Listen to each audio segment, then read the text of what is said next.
This podcast has been created and curated to give an insider's perspective on what life is truly like as a leader in higher education, academic medicine, and nonprofit organizations.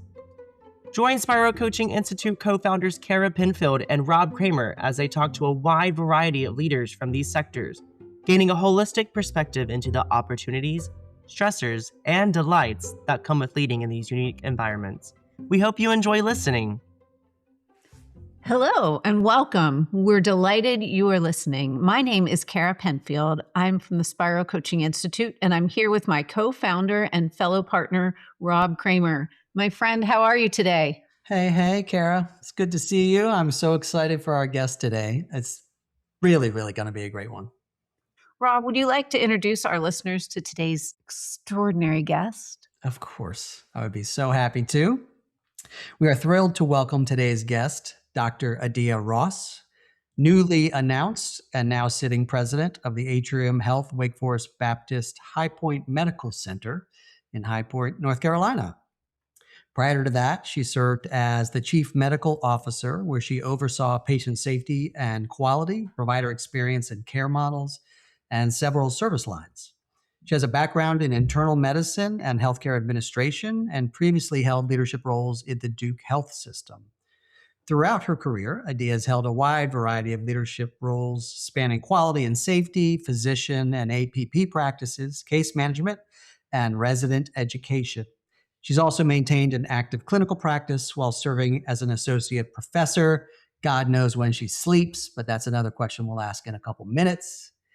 Her contributions have earned her national recognition, including being named a Triangle Business Journal 40 Under 40 honoree in 2019, a 2023 Carol Emmett Fellow, and one of the top 10 chief medical officers in the country by MedTech Magazine in 2023.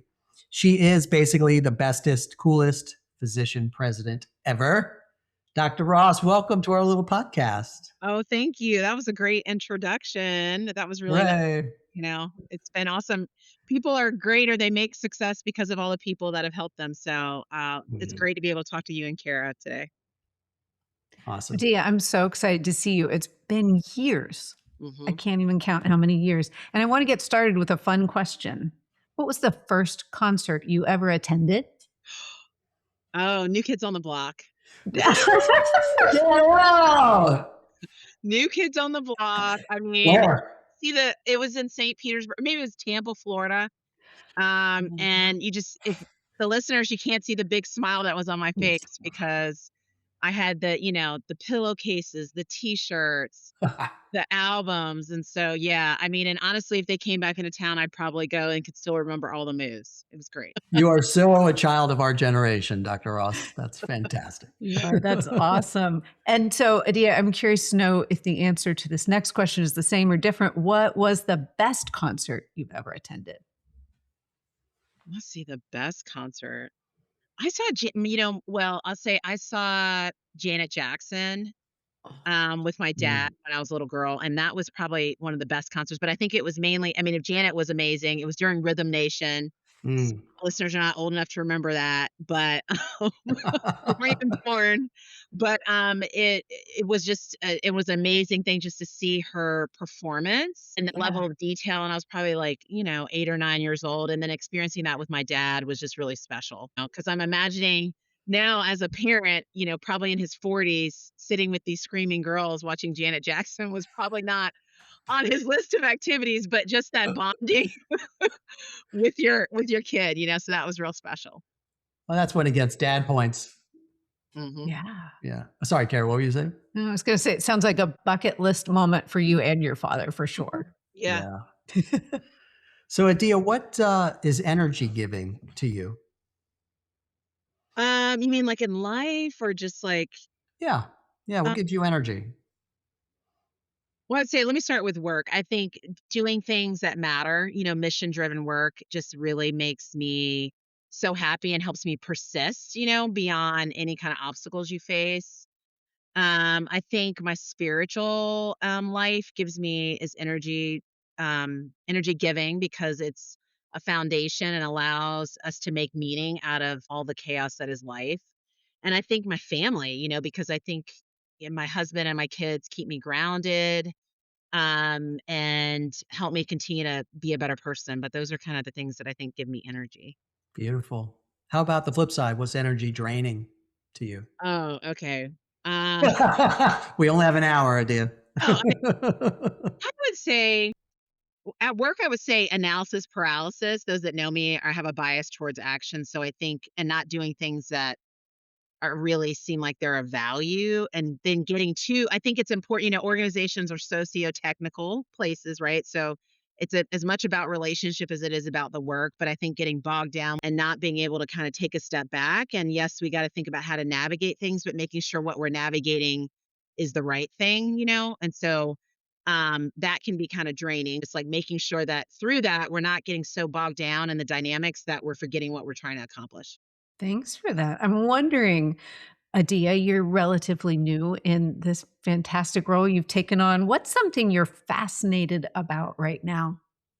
Well, I think, let me see, what am I fascinated about? I guess I'm just fascinated, or just, I think maybe it's just, let me see, I'm trying to think of another word other than fascinated, but I'm empowered, or maybe just excited about the energy for this particular hospital, the community support we have, and then the long tenured employees that really feel like they're caring for their neighbors. And so I think it's in these small towns when you take on these roles, it's just beautiful to see like the level of commitment of the community and the level of commitment of many of the people that are working in the hospital or any of these other businesses, because they're really taking care of their neighbors. And so, how do we continue to make sure we're doing a good job because these are our neighbors? And so that's always been something. And how do I capitalize on that as we're having all the headwinds in healthcare and thinking about all the things that we're going through as an industry? How do you capitalize on all that? And how do we make sure, as we're growing and priorities change, to really just keep, caring for our neighbors at the center of what we're doing?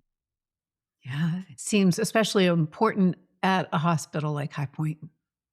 hmm It is. I think so. I think it's at any any kind of place of work, but really in the caring professions is really staying focused on the customers and also your employees and what brings them joy, and how do you create that sense of belonging. And so I'm fascinated because my predecessor did such a good job of that.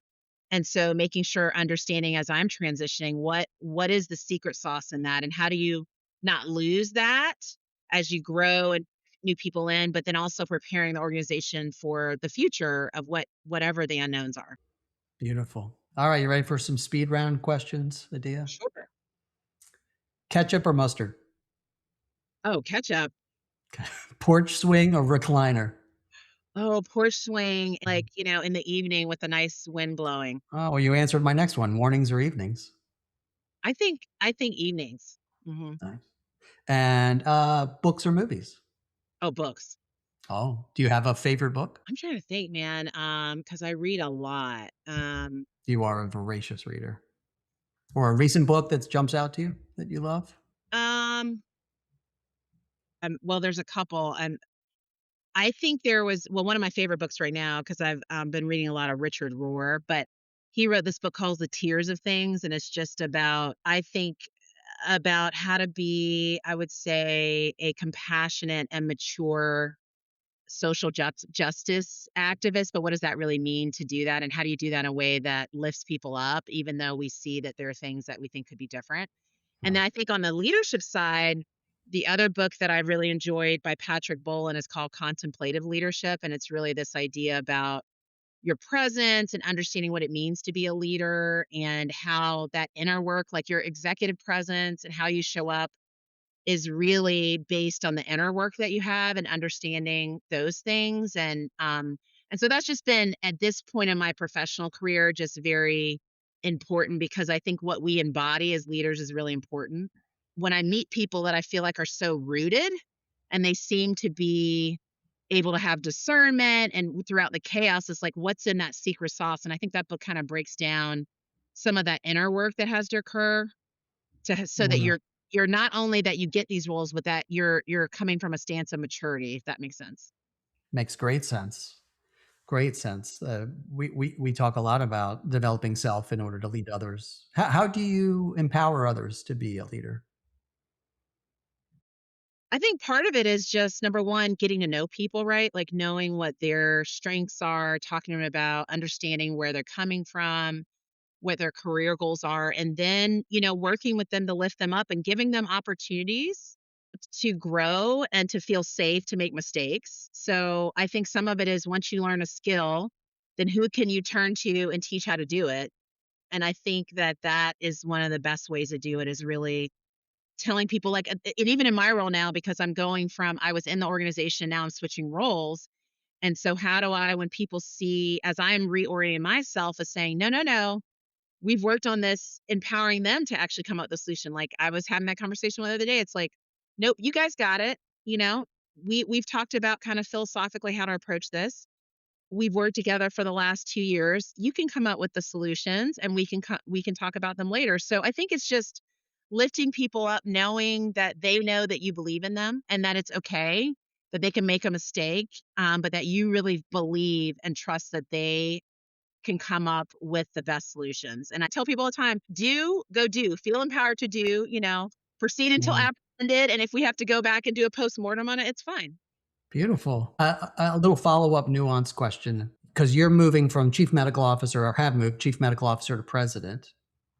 How do you, because this is an easy trapping in leadership careers, stay out of the weeds of continuing to think or over rotate into the chief medical officer role and truly let that go to let someone else do it and stay focused on being president? I think it's something you have to be mindful for. I had to when I was transitioning, I had to have conversations with those that I worked before with and kind of say, look, like I don't want you, I've got to step out of some of these things. So I'm going to remove myself from these meetings not because I don't want to be present, but because number one, I trust you. Number two, if I'm going to be empowering you, if I'm present, then people are going to look to me, instead of you. And so I think it's being intentional and then giving people permission to give you feedback. Like, there was something the other day that someone gently was like, very gently, very kindly was like, yeah, I got this. You don't need to get in the weeds. And I was like, oh, so diplomatic. Get the hell out of the way, Ross. That's what they were saying. Get out of the way. Right, and I think if you create a situation where you're honest about your opportunities and for people to know to signal what your intentions mean, I think people will Mhm. help you along the way. And I said, "Just let me know," and I this person I've got a new interim in, and I had to tell him, like, "I'm purposefully stepping back. I'm gonna be here for you, but I'm purposely stepping back, but you gotta let me know between the stepping back, does it feel like you're being abandoned? And we gotta have a conversation about it because you've got to have space to rumble and figure it out on your own, but yet I don't want you to feel abandoned." And so that's kind of the conversations I've been having. And then, purposefully refocusing my time and really looking at, what I'm really focused on. And then spending a lot of time with my new colleagues and then listening to the conversations that they're having and really trying to make sure that those are some of the things I'm focused on. Beautiful. Beautiful. Thank you for the great advice for our listeners.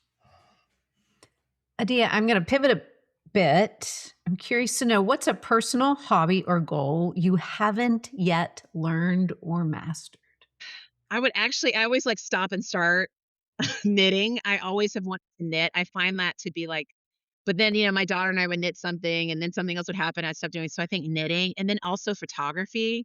Oh, Just think it would be nice to be outside and do those things. You live your life in stages. And so my children are at a point where they're a lot older and so a little bit more independent. And a lot of times my hobbies ended up being a lot of their hobbies for a little while, but which is okay. But I think now really trying to figure out what are those things that kind of bring me joy. But I do think creating things. And one of my employees was telling me how she knits these kind of shawls for cancer patients, mm. and I was like, "Oh, that would be like a beautiful thing to do." So, yeah, those kind of things are things I still wanna continue to pick up and do. Yeah, Mhm. fantastic. What is your favorite place to take photos?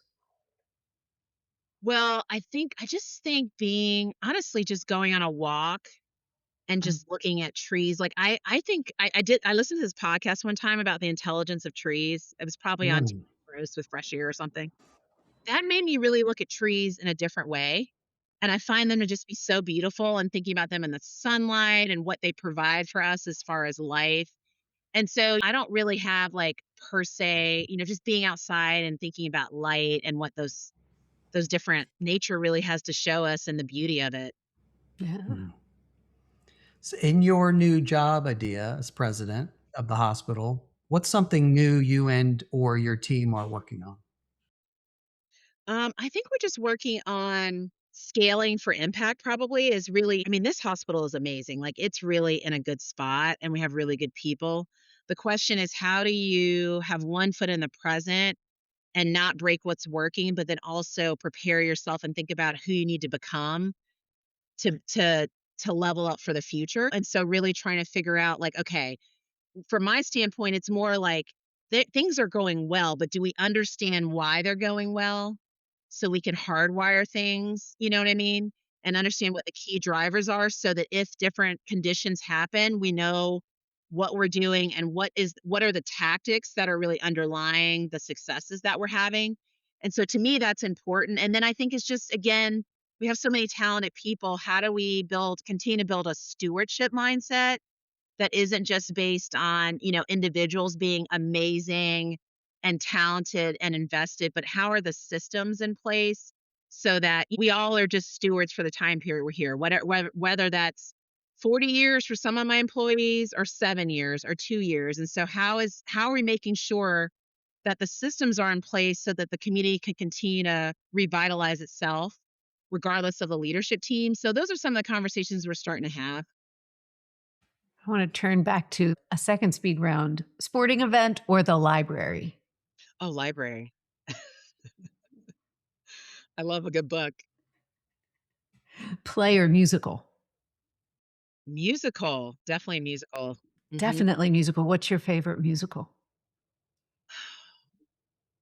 Like, I liked, Wicked, but I also like The Lion King. I just think the creativity of how you express emotions and then, just I feel like music in many ways, sometimes we can just say things that we can't for some reason say it in words alone. And just the artistry that goes into, you have a story that's written and the creativity that goes into creating songs. So, I definitely like a good musical. Pretty magical. Mhm. Travel to the past or the future? Ooh. Okay, I think my gut is to say travel to the past. I am always curious about how we got where we are and understanding that, and then just understanding how we can learn from others' experiences, both leadership and just are part of our human existence, and how can we understand that and either not make the same mistakes or really continue to leverage the successes we've had. But I also think the future is also very important because sometimes if you could see the future and be like, oh yeah, we think this is really bad right now, or we think this is really difficult, but like if we could just hold on, there's making meaning out of what we're going through now today would also be helpful. So, because the future keeps you optimistic, right? Like to me, there's always hope, and hope is a strategy. I think hope is a strategy. Some people say hope is not a strategy. Hope is always a strategy because it keeps you flexible. It helps you look at constraints as being beautiful because you think that there's always a tomorrow, no matter what. But I do think the past is important to understand because then you understand how did we get here, and then you can maybe figure out how to either if we need to maintain what we're doing or pivot, understanding those things that have gotten us there. Man, so much there to unpack. That was awesome. Well, you've had to pick one because you picked both. Okay, fine. Rob knows me so well. Let's see. If I had to pick one, I guess the future because I am always so hopeful. Like honestly, like I do think hope is a strategy, and I always feel like even as a species, even though we may have points where we're going, it's not always good, but I do think our trajectory still. If you look over history, our arc is still good, and I still believe in the goodness of people. And so I have to choose to be hopeful for the future.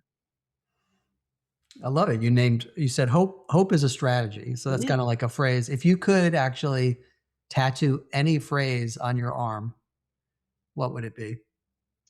Well, I heard it might have had a different answer before last week, but I heard this phrase. It was called by Pat Summitt. She was like a University of Tennessee coach, and her phrase was left foot, right foot, breathe.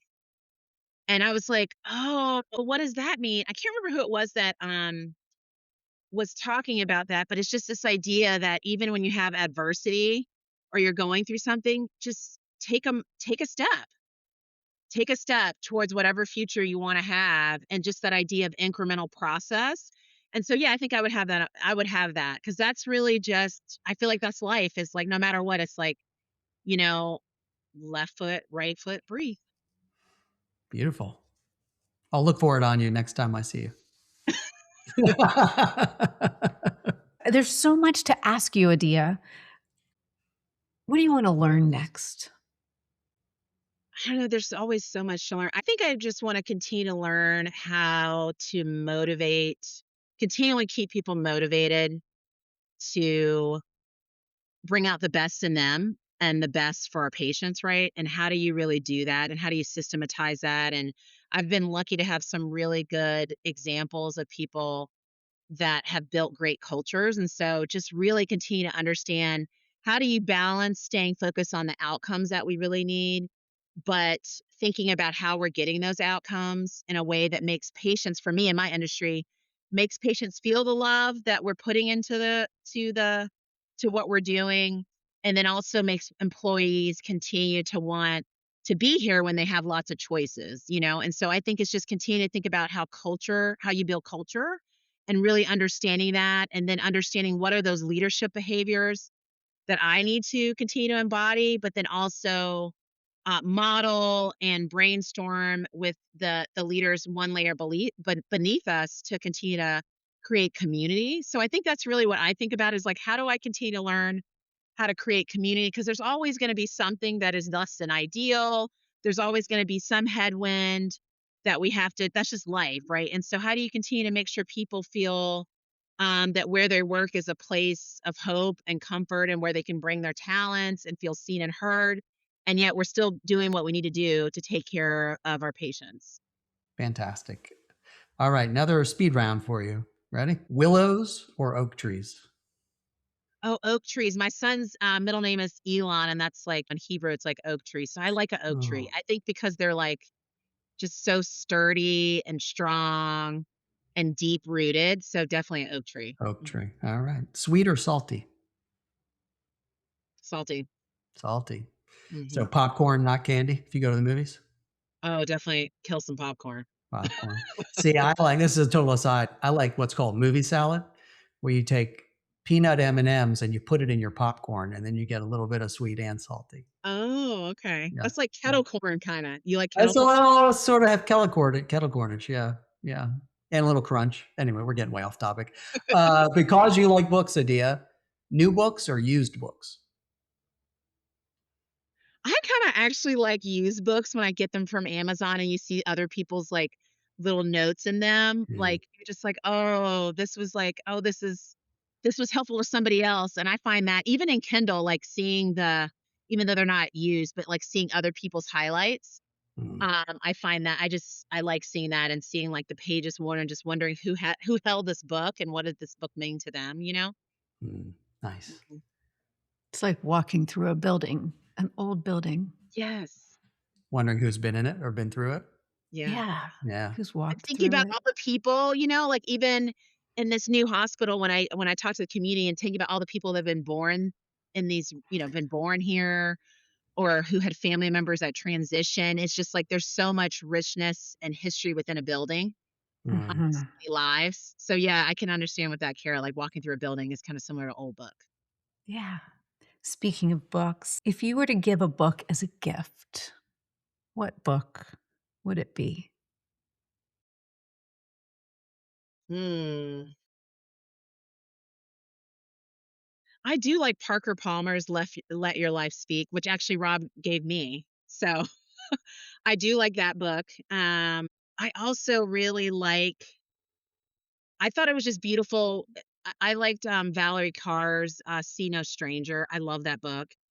And mainly, it's not, she's talking about being like an activist, but really what I loved about that book is this idea that we're all more similar than we are different, and just her maturity and understanding that as an activist who started from a place of hurt and began to really and used her pain to actually try to make a difference. And so I just thought it was just a beautiful way to be, and like some of the things that she learned, trying to embody that and how we can just be gracious to each other. So I just found that memoir to be such a mature stance on some very difficult topics. And so I just found her to just be like, I just thought it was beautiful. She Awesome. sounds elegant. She is elegant. Well, Dr. Adia Ross, you have survived the Spiro Leadership Podcast. Congratulations. Woo! Well done. Thank you, Adia. Thank you.